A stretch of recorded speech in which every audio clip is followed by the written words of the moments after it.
What if a simple card game could actually teach us something really profound, like the art of genuine human connection? Well, that's exactly what we're going to dive into today as we go beyond the cards. And this quote from Brené Brown just hits it right on the head, doesn't it? Connection is why we're here. It's not some nice to have, it's a fundamental human need. And that idea, that core principle, that's what this entire guide is really built around. So, that begs the question, if connection is so important, why do we need a tool for it right now? Well, that brings us straight into our first section, the connection paradox. I think we all feel this on some level, right? We're in this age of constant contact. We're always online, always reachable. And yet, there's this quiet loneliness that comes from just surface-level interactions. It's a huge problem, especially for young people. You've got social anxiety. You've got these invisible walls that keep us all stuck in small talk, and we just never feel truly seen. And this exact paradox, this is what the Connection Vibes game was created to tackle head-on, because it's engineered to be so much more than just a game.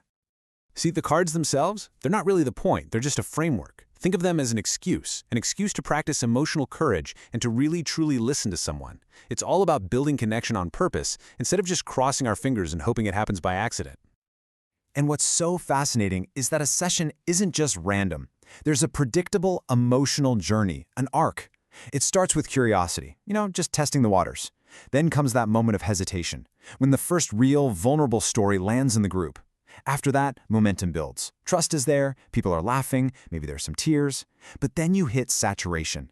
That's the point where everyone's kind of emotionally full and it's a sign to slow things down. And that leads you right into reflection. If you as a facilitator understand this arc, you can guide the experience instead of just reacting to it. But look, the game structure is only half of it. The other, and arguably more important half, that's the human element. That's your role as the facilitator. And I love this quote because it just nails it. You're not a performer. You're not the expert. Your job isn't to be entertaining or have all the answers. You are simply the signal, the calm, steady presence that tells everyone in the room, hey, it's safe to be real here. Okay, so how do you become that signal of safety? Well, it really boils down to 3 core skills. First, listening. And I mean real listening, where you let silence breathe. Second, empathy. This isn't about solving their problems, it's just about sitting with them in that feeling. And third, non-judgment. When you're neutral, you create safety for everyone else to be vulnerable. And to do that, you kind of have to unlearn some of our most common instincts. We have this urge, right? I need to keep it light, or I should always know what to say. We want to protect people from discomfort. But the real shift is realizing that those things actually get in the way.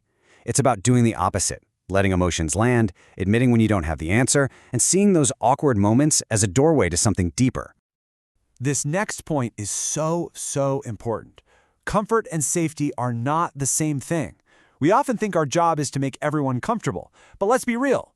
Real growth, real connection, that stuff happens just outside our comfort zone. Which leads to this core principle. Your job isn't to avoid discomfort. It's to make sure the space can hold it.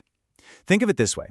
You're not building a cozy pillow fort. You're building a strong container, one that's sturdy enough to hold all the real, messy, beautiful, complicated stuff that comes with being human. So what happens when that container gets tested?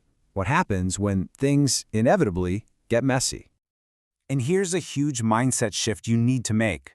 A messy moment doesn't mean you failed. It actually means it got real. It means the group trusts the space you've created enough to be authentic. The most important thing isn't preventing the mess, it's how you, with your steady presence, respond to it. Which, of course, brings us to probably the biggest fear for anyone leading a group like this. What if someone cries? Okay, so what do? The guide gives us a really clear, simple toolkit. First, stay grounded in your own body. Don't panic. Let silence do the work. You don't have to rush in and fill it. Offer simple support, like a tissue or a glass of water, and then just say something like, it's totally okay to feel that. Take your time. Notice, none of this is about fixing or analyzing. It's just about being present. It's simple, but it's incredibly powerful. All right, but let's talk about your vulnerability, because it's gonna happen. Someone shares something totally unexpected, and for a second, you're completely lost. You freeze up. What then? Again, the answer is not to fake it. The answer is to be human. You pause, you take a breath to ground yourself, and you just own it. You can literally say, wow, I'm going to take a moment to reset. That's not weakness, that's authentic leadership. It shows everyone that presence matters way more than polish, and it gives them permission to be imperfect too. So when you put all these pieces together, the structure of the game, the right mindset, your own steady presence, what do you get? Well, you get something that goes way beyond a simple game. You get the potential for real transformation. Because when this kind of space is held with real intention, it's more than just a game. It can be a turning point, a reset. It could be one of those moments that people remember for a long, long time. A moment they truly felt seen and heard, and it changes how they see themselves and each other.